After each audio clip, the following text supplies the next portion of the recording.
Hello everyone, welcome to Clover Lab. My name is Huma and today I'm gonna share with you some tips on how to label maps in Ielts listening test. Alright, let's get down to business. First of all, what are these old maps really about? Well, in Ielts listening, map labeling is quite common in section 2 of the test. And usually it's one person speaking, and the topic is often related to some kind of tour around a particular venue. And the main goal of map labeling is to connect the information that you hear in listening to the gaps inside the map. Or in other words, it's like matching the object names with suitable places inside the map. Okay, so before we move on to analyzing these maps, let me introduce today's agenda. So today we're going to talk about two most common types of the maps in Ielts listening. And then we're going to cover some practical tips, which of course I will explain in detail. And also, we're going to do one map exercise together. Sounds awesome, right? Let's go! So the first type of the map is match from the word list. Well, it's a map where you're given a number of word options, and your goal is to just match them according to the layout of the map. And of course, according to what you hear. Now, let's look at map type number 2. This type is called choose from the list. And here you're provided with letter options like A, B, C, D, and etc. And you have to just match them accordingly. So then, the question is, what should we do? What kind of strategies should we apply while doing these maps in real Ielts listening? Alright, listen carefully. I'm going to provide you with some practical tips. Okay, tip number 1. Find the starting point. Well, this tip is very basic. Before you jump to listening, you have to identify your location, your starting point. For example, look at this map. In this map, you're standing here.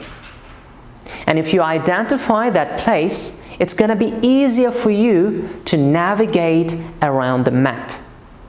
And once you identified your location, it's a good idea to memorize a list of word options or letter options that you're given. Of course, it's going to help you to reduce that back and forth processing. Like you will not have to spend time on looking at the questions or options and finding the information inside the map. So memorize the list of options and find the starting point. Okay? Tip number 2.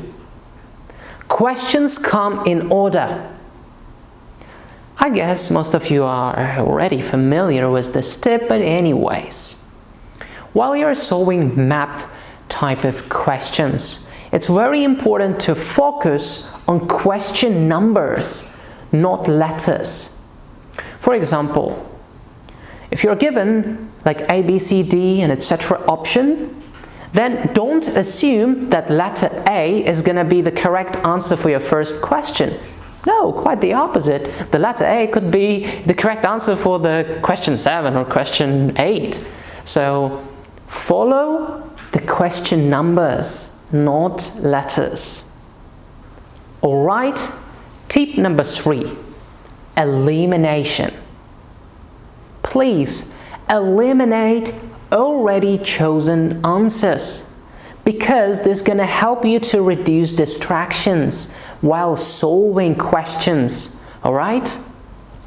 So, if you look at our map type 1, you can see that we are given a bunch of options of objects that we need to match, right? And we have 2 supermarkets, the library, the school, what else? The bank. And we have to match the objects near these places, right? Okay, we have, new traffic lights, what else? The parking sign, etc. So we have to match these items or objects, you name it, around maybe library, around the supermarket, whatever. And the question is, how do we reduce distractions by eliminating answers? Well, let's imagine a situation. Suppose the speaker tells us there is a shopping mall opposite the bank. Well, we know that in the list of objects, we don't have a shopping mall option. So therefore, we can eliminate the letter C because it's just out of possible answers. We don't have shopping mall option.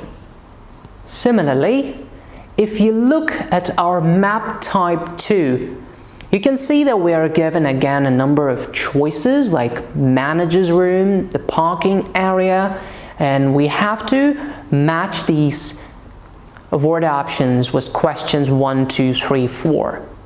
And the easy way to navigate around the map would be to cross out the answers that we already chosen.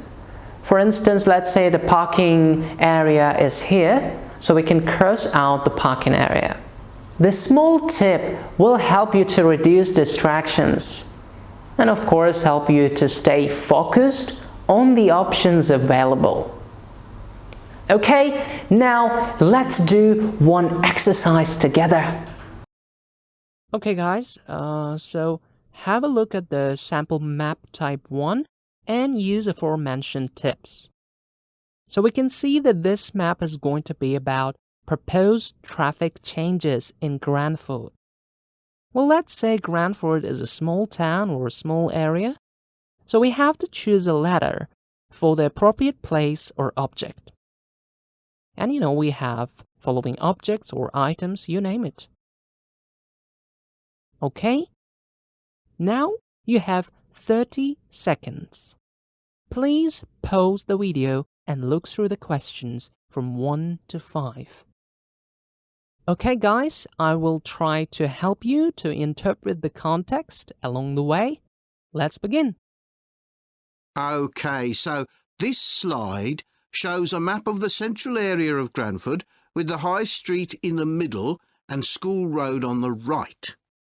Now, we already have a set of traffic lights in the High Street at the junction with Station Road, but we're planning to have another set at the other end at the School Road junction to regulate the flow of traffic along the High Street.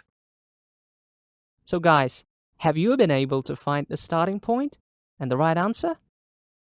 Yes. As you see, there is no starting point in this map. This means that this map is much trickier than you expect. And of course, the correct answer for the first question is the letter E. Yes, the letter E, not A. You would ask why?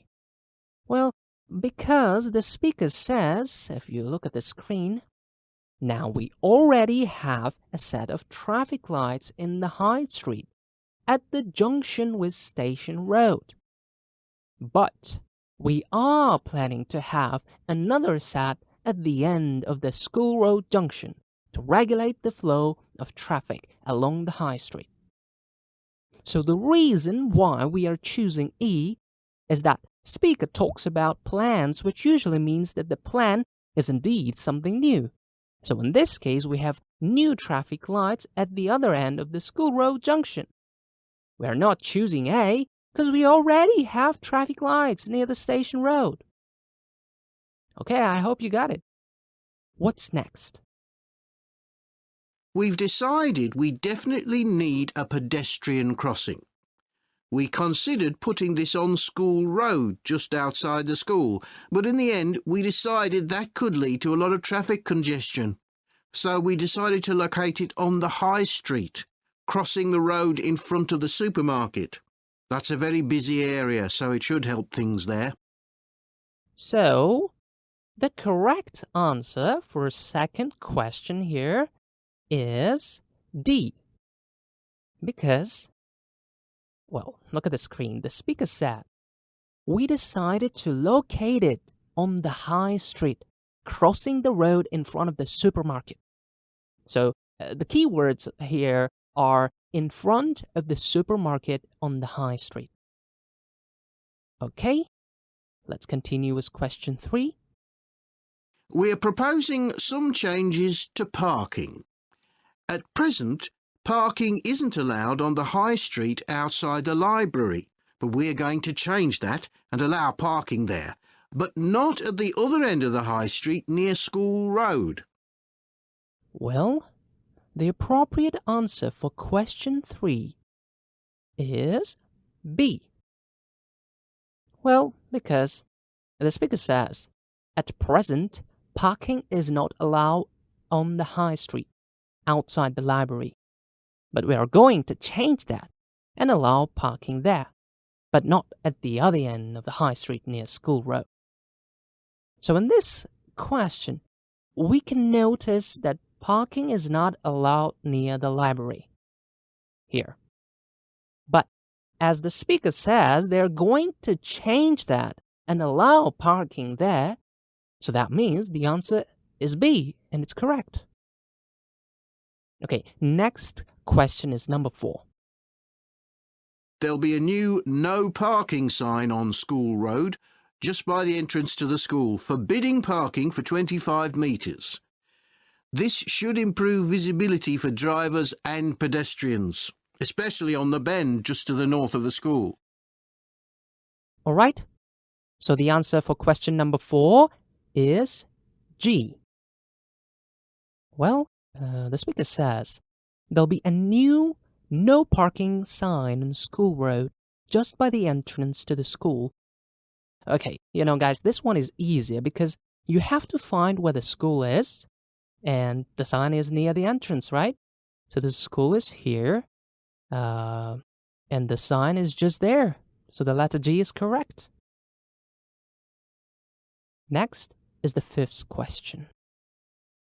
As far as disabled drivers are concerned, at present they have parking outside the supermarket, but lorries also use those spaces, so we've got 2 new disabled parking spaces on the side road up towards the bank.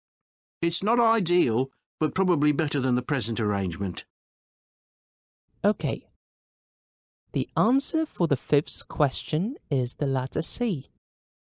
Because the speaker says, we've got 2 new disabled parking spaces on the side road up towards the bank. So the key word here is the bank. All right, I guess that's enough for today. And on this positive note, we wish you all the best. Stay tuned. Hack your Ielts skills with Clover Lab team. And sure, hopefully, we're going to give you more tips next week. Bye-bye.